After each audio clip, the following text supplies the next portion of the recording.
Merry Christmas, Happy Holidays to all of my fellow gamers out there. As you can see, I'm wearing this stupid, ugly, horrible Christmas sweater.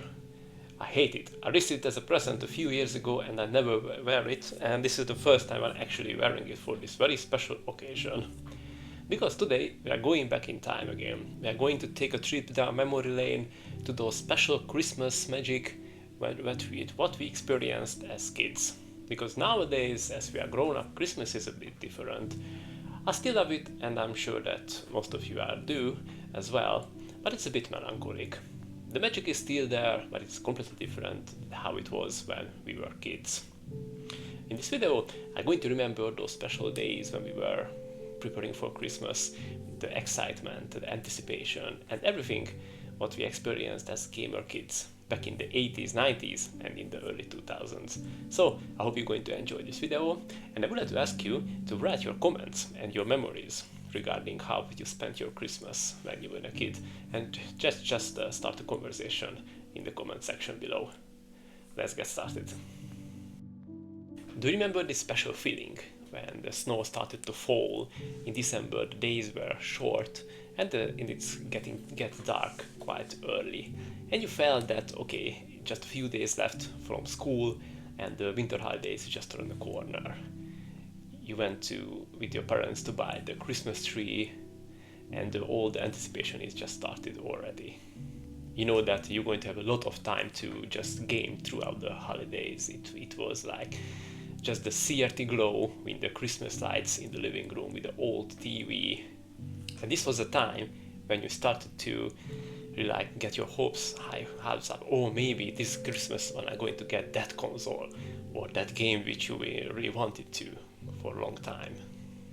And also there was the preparation phase when you just cleaned up your room, made space for the new console in case you're going to get it. You just cleaned the CRT TV going to enjoy the new SNES or Genesis or PS2 or whatever you wanted to get.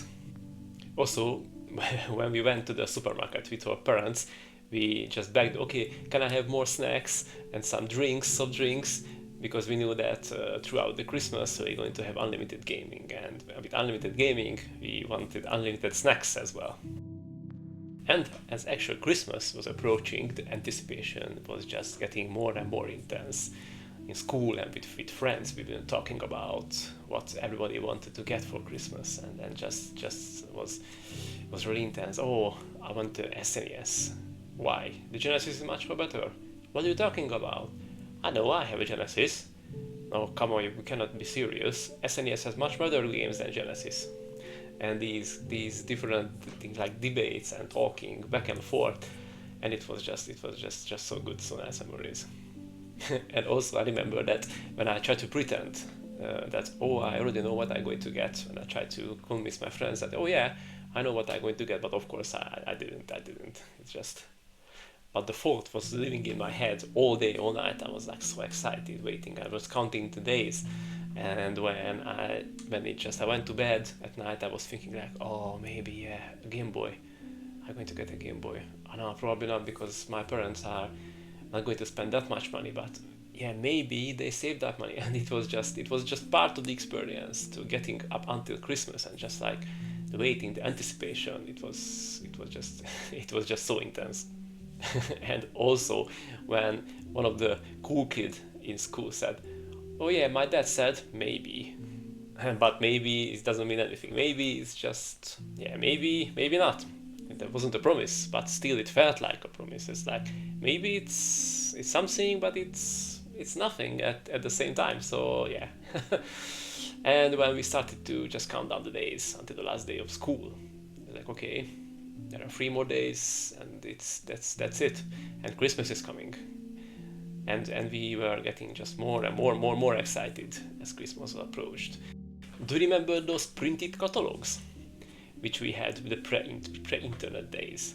And I'm sure that you can still feel the smell of this glossy smell when you open them and just skip straight away to the video games, and you just check the page and just I want to this, I want that, and you could spend hours with that, just looking at the pages and just compare it to different games.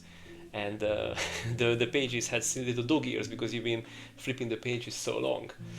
And when you just left those, like a guerrilla tactics, you left it open with a circled console or game, or just on the kitchen counter or somewhere where your parents could see it, and it's just like a subtle hint that maybe he wants that for Christmas. Yeah, that was a fun time. And I remember once I was trying to like imagine how big box could be, like for I think it was SNES, as I can remember. I just tried to imagine how the box would be under the tree. So I knew that when I'm going to see the boxes first time at Christmas, I'm going to know before even opening the box that what this could be in the box. It was so silly.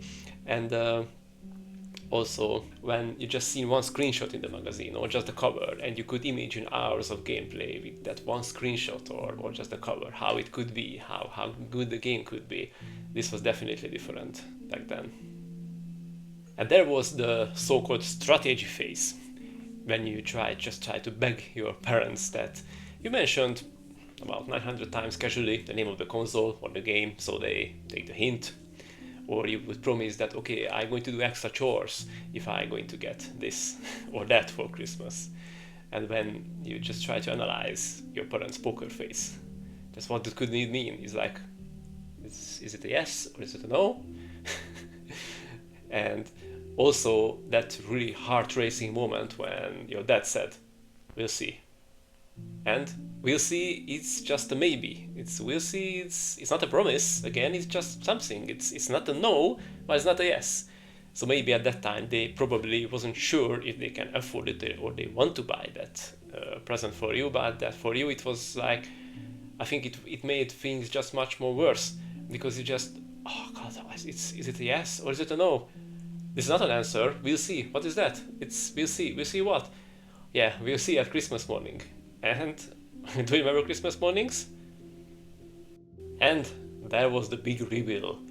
Your anticipation and your excitement was just so high that you just couldn't wait any longer. You've been there, the boxes were under the tree, and if you had to wait an hour, you couldn't. You would go crazy. It was so intense, and you just went and started to read the paper. And when you read the paper and you first see the logo, it could be like a Nintendo or a Sega or a PlayStation or Xbox or whatever logo, and you just see it and you're just like, yes! And it just torn the paper and just hold the box, and I was like, yeah, I got it.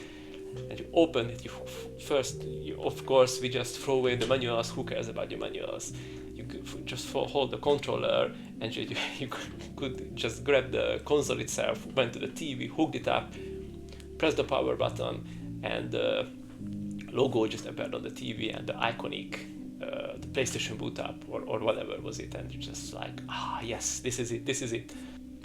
And your parents are trying to pretend that they are not even realizing how excited you are, why you are just ripping open the box or the console was openly booted up. And do you remember the plastic smell? This really special like smell which came from the brand new consoles, and it was just something really magical. And after opening the presents, probably the best part of our Christmas and the Christmas holiday came, the holiday gaming marathon.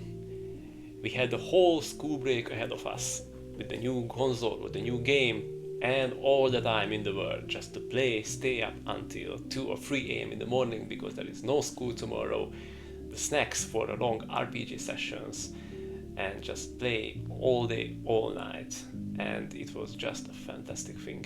And I think as grown-ups, this is what we cannot really experience anymore because we are busy with life. That's just, okay, you can take days off from work and you can do that, but as a kid it was much more easier because you don't have to worry about anything. Just to do grocery shopping or anything, you just spend your whole day in front of the CRT TV, and in the evening when it was just dark outside, maybe snowing, and the only light in the room was the globe of the old TV and the Christmas lights in the room. Also, when your friends came to your house to visit you and check the new games, and you just shared controllers and played split screen games.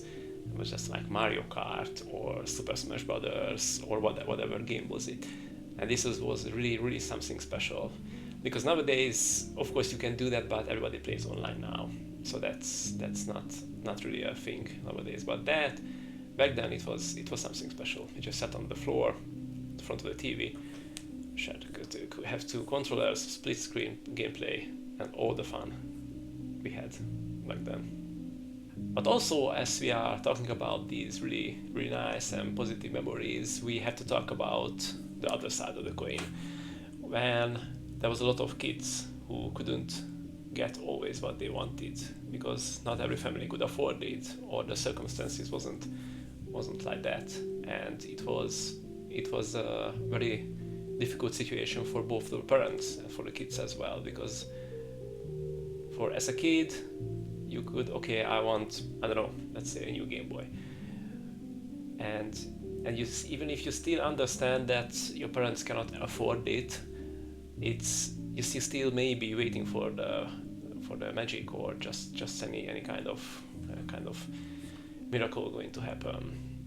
But you indeed know you're not going to be able to get it. And also the parents who know that, oh, my kid is really want to have a Game Boy, but they're not going to afford it, and that must be a terrible feeling, that you see that, okay, and you still buy something for the kid, and he or she is probably going to be happy and going to be enjoy it, but it's still not the same, and it must be difficult for those kids. I had kids in my classroom who were in this situation, and when they came back to school after the winter holiday, and everyone was asking, okay, what did you get? And he said, oh, okay, I got something, and we not bullied him, no, it's not. But it must be difficult for them to feel that, okay, someone else got lots of things and I'm not. So, but yes, so that's the other side of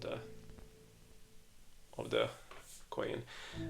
But I think the point is, if the parents are able to give something special for Christmas, to make the Christmas special with love and with just affection for the kids, that's the important thing, not the presents. Because we could get all of the presents what we wanted, but if our parents wouldn't love us or wouldn't show that they love us, they wouldn't be the same. This whole thing is just complete with presents and the love and the family. If the family can be together, and the whole Christmas can be a positive and a nice memory for everyone, for both parents and kids as well. I don't know how about you, but for me these memories are like a warm blanket. Every time when I think about it, it feels so good, feels nostalgic, and a bit also melancholic as well.